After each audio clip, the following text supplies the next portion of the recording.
Assalamualaikum warahmatullahi wabarakatuh. Perkenalkan, nama saya Syakila Ayurin Amalia dengan NIM 21 11 21 30 20 dari kelas A2 Universitas Andalas. Nah, sekarang kita akan membahas tentang proses pencernaan yang dimulai dari 1. Pelumatan makanan dalam mulut. Proses pencernaan sudah dimulai sejak makanan berada di dalam mulut. Gigi akan memotong makanan jadi bentuk yang lebih kecil, lalu melumatnya dengan bantuan lidah, langit-langit mulut, dan pipi bagian dalam. Pada saat yang sama, pencernaan kimiawi juga terjadi. Air liur mengandung enzim pitialin yang memecahkan zat tepung menjadi zat gula. Hal ini bertujuan agar fungsi lambung bisa berjalan dengan lebih mudah.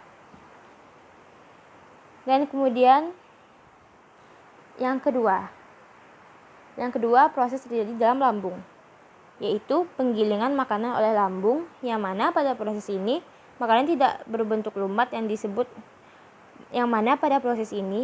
telah berbentuk lumat yang disebut bolus. Bolus bergerak lewat kerongkongan dan masuk ke dalam lambung. Lambung menggiling bolus dengan ototnya berlapis-lapis, lalu mencampurnya dengan asam dan enzim-enzim yang ada di lambung.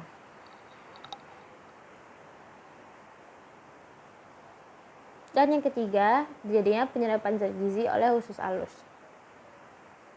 Nah, setelah proses yang pencernaan yang di lambung tadi selesai, makanan itu kini menjadi bubur halus yang disebut kim. Kim hanya perlu menunggu waktu pengosongan lambung sebelum akhirnya bergerak menuju usus halus untuk tahapan cerna selanjutnya.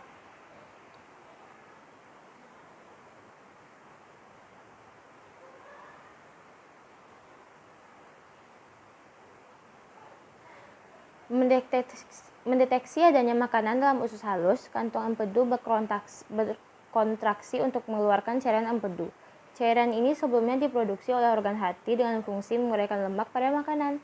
Pada saat yang sama, pankreas juga melepaskan enzim amilase, lipase, tripsin, dan beberapa enzim lainnya.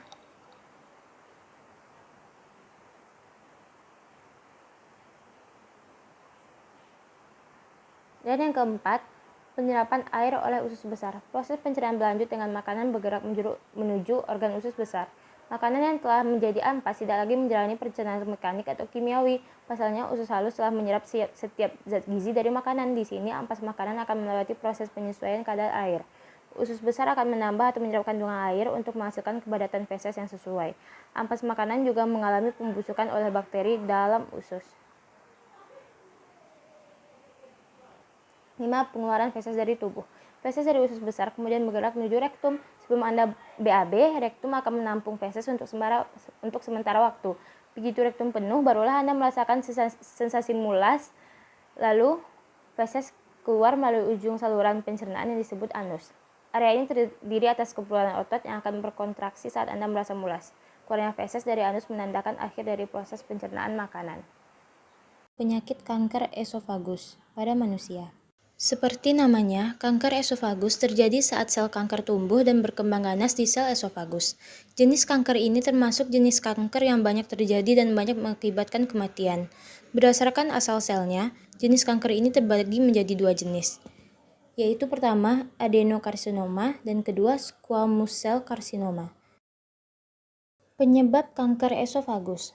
Penyebab kanker esofagus belum dapat dipastikan, namun kanker ini diduga muncul karena sel-sel di dalam kerongkongan mengalami perubahan atau mutasi genetik sehingga tumbuh secara tidak normal dan tidak terkendali.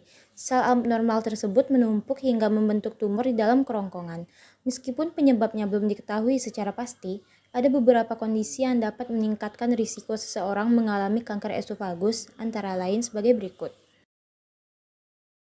Pertama, kebiasaan merokok. Kedua, mengonsumsi alkohol yang berlebihan. Ketiga, kelainan esofagus. Keempat, obesitas. 5. Pola makan yang kurang sehat.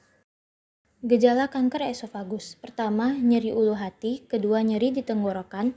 Ketiga, batuk kronis yang terjadi terus-menerus. Keempat, sulit menelan. 5. Berat badan turun secara drastis. 6.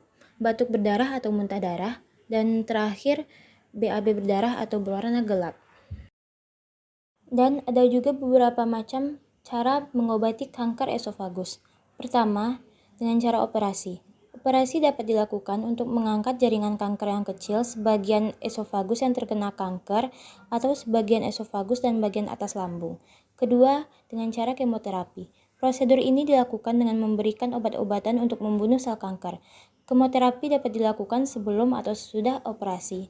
Ketiga, radioterapi. Terapi ini dilakukan dengan menggunakan sinar khusus untuk membunuh sel kanker. Biasanya terapi ini digabungkan dengan kemoterapi. Radioterapi dilakukan setiap hari selama 2-6 minggu. Keempat, terapi target. Metode pengobatan ini ditujukan untuk menghambat pertumbuhan dan penyebaran sel kanker yang tumbuh di kerongkongan menggunakan obat khusus. Kelima, terapi lainnya. Selain 4 metode di atas, kanker esofagus juga dapat ditangani dengan beberapa prosedur di bawah ini. 1. Imunoterapi, untuk meningkatkan sistem imun untuk menyerang sel kanker dengan obat khusus. 2. Elektrokoagulasi, untuk menghancurkan sel kanker dengan aliran listrik. Ketiga, krioterapi, untuk membekukan dan membantu mengecilkan sel kanker. Ada beberapa langkah yang bisa kita lakukan untuk mencegah kanker esofagus dan menurunkan risikonya, antara lain 1. Membatasi konsumsi alkohol. 2. Berhenti merokok. 3. Memperbanyak konsumsi makanan tinggi serat seperti sayur dan buah-buahan. Keempat, menjaga berat badan yang ideal. Sekian dari saya, semoga bermanfaat. Terima kasih. Assalamualaikum warahmatullahi wabarakatuh.